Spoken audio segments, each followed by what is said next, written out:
Bine ai venit pe canalul tău de matematică! Aici înveți matematică rezolvând exerciții într-un mod practic și direct. Abonează-te la canal, lasă un like și comentează ce ai vrea să vezi în următoarele videoclipuri.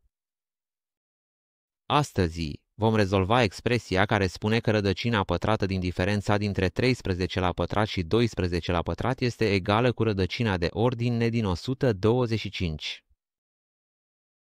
În primul rând, trebuie să descoperim valoarea lui n astfel încât partea stângă să fie egală cu partea dreaptă. Desigur. Mai întâi, ce vom face? Vom rezolva puterea. 13 la pătrat este egal cu 13 înmulțit cu 13. 3 ori 3 este 9. 3 ori 1, 3.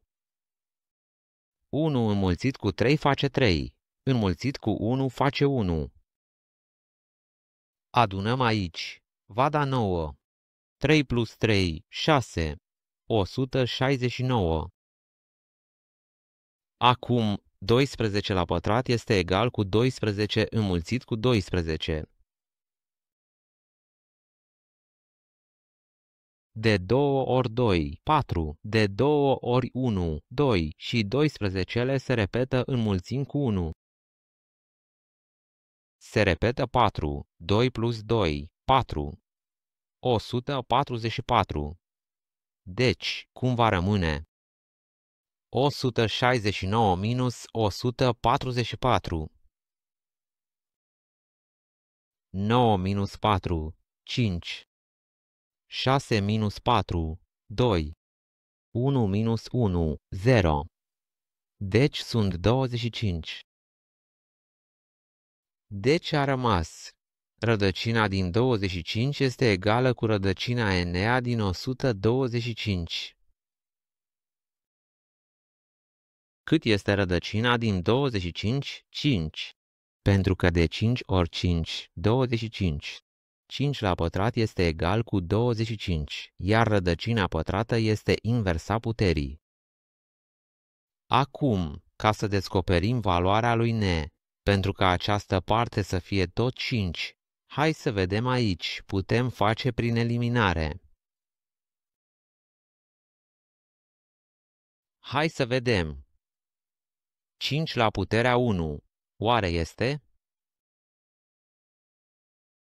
Orice număr la puterea 1 este egal cu el însuși, deci este egal cu 5. 5 la puterea a doua.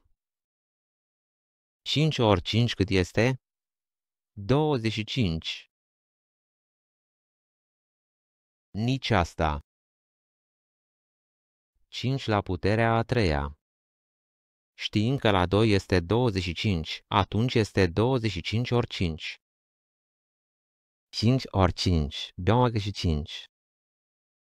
Mergi în sus de 2, de 5 ori 2, de 10. Și cu 2, 12. 125. Deci, am știut aici că este 3, pentru că rădăcina, pentru că 5 la puterea a treia este 125. Și dacă n este egal cu 3, rădăcina cubică din 125 este egală cu 5. Deci n este egal cu 3. Aceasta este răspunsul corect. Abonați-vă la canal și lăsați un like.